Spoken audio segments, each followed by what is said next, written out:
Good morning. It is Sunday, November 20th, 2022. And I want to talk about puzzles again. That's right. This seems to be the thing that really excites me these days. Anyway, so for most of my, up until this year, most of my puzzles have been direct from the manufacturer via the distribution store that I get them at, right? But I went to visit a friend of mine, and she donated some of her puzzles that her and her hubby had already done. So I've already packed through 11 of them because it was a puzzle pack of like around the world, different puzzles and stuff like that. So, and I found an added joy that I get from doing that I haven't gotten from my box puzzles out of the store. And that's quality time. That's right. So this has been my big thing about puzzles, is about quality time.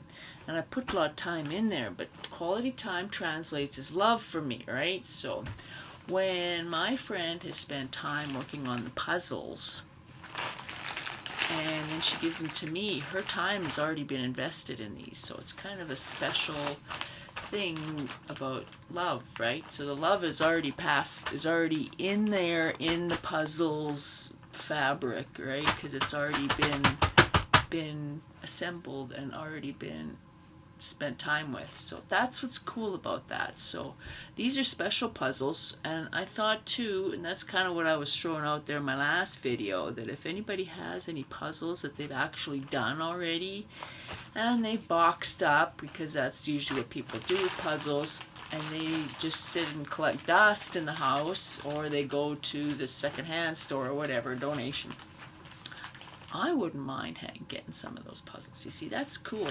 So if you're just going to get rid of them anyway, you know, and you're just going to donate them, you can donate them to me. And maybe one day they will actually do something for somebody else, because that's the whole point of the puzzles, is to collect them, and then maybe one day, maybe at my funeral or memorial service or whatever, these puzzles become gifts for people in exchange for donations to the food bank. That was what I had already said in one of the videos.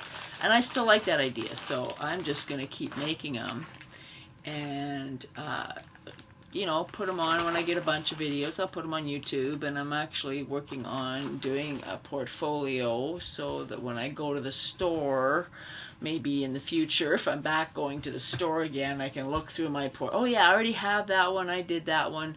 That might be something. So I'm working on that right now, but I'm enjoying that. I start my next puzzle, my next 1,000 piece puzzle. I'm starting next Sunday, which is this one. That's right. That's going to be, it's kind of wintry, so I figured I'd start that one on Advent. That's right. So right now I'm just doing some 500 piece puzzles. This big puzzle pack that I got that sends me around the world is a bunch of 500 piece puzzles. So I've been working on a few of those until next week when I can start my 1,000 piece puzzle. And I got another one for 1,000 after that, and then maybe I'll start my 2,000 that's been sitting on my shelf. Looking forward to that one for sure. But yeah, and in the meantime I'll do some 100s. I still enjoy doing my little 100s, these little guys, you know, from the dollar store, which is kind of nice, because I cut out the box, and maybe I've said that already, I cut out the picture, and then I'm making cards with that, so they provide nice little pictures as well. So it's $1.50 at the Dollar Tree if you're into cheap puzzles, and some of them are kind of warped, so it takes a little effort to get them together, but for the most part they're doable, right? But I mean, that's what you get when you pay $1.50 for a puzzle. So yay! So that's where I'm at today. So anyway, it's been nice, and that's, I don't know, I just wanted to share about puzzles and love puzzles, and love how love translates into puzzles. Anyway, alrighty, so y'all take care and have a good day. Bye.